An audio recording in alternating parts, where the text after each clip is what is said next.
آج حماس نے اسرائیل پر تقریباً 5000 راکٹ فائر کر دی ہے اور دونوں ملکوں کے درمیان یعنی فلسطین اور اسرائیل کے درمیان شدید ترین لڑائی اور جنگ جاری ہے۔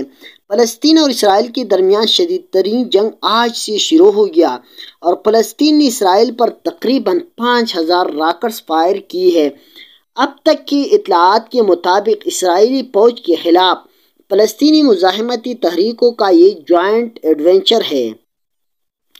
اس میں حماس تنہا نہیں ہے اور بہت سی گروپ اس میں حصہ لے رہے ہیں۔ تفصیلات کے مطابق اب تک 160 سے زائد فلسطینی شہید ہو چکے ہیں جبکہ 800 سے زائد زخمی ہیں۔ غزہ پر اسرائیلی فوج نے شدید بمباری کر دیا ہے اور اسرائیلی فضائی فوج زیادہ تر عوام کو نشانہ بنا رہے ہیں۔ حماس کے سربراہ اسماعیل نے ایک ٹیلی ویژن بیان میں کہا کہ ہم نے اسرائیل کو بار بار خبردار کیا تھا کہ وہ ہماری مسجد اقصی کے حوالے سے آگ سے نہ کھیلے لیکن اس نے ایک نہیں سنی۔ اتھینٹک معلومات کے مطابق اب اسرائیل نے غزہ پر شدید بمباری کیا ہے جس میں زیادہ ہلاکتوں کی اطلاعات موصول ہو رہے ہیں۔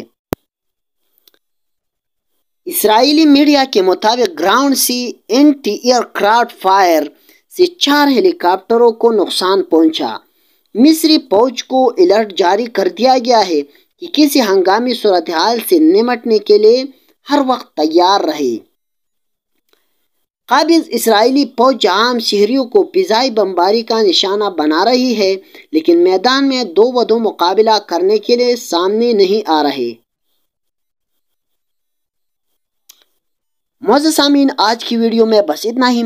مزید معلومات اور انفارمیشن کے لیے ضرور میرے یوٹیوب چینل حضرت یونس اسکلز کو لائک، شیئر اور سبسکرائب کریں اور بیل آئیکن کو بھی دبائیں تاکہ نئی آنے والی ویڈیوز آپ کو بر وقت پہنچ جائے۔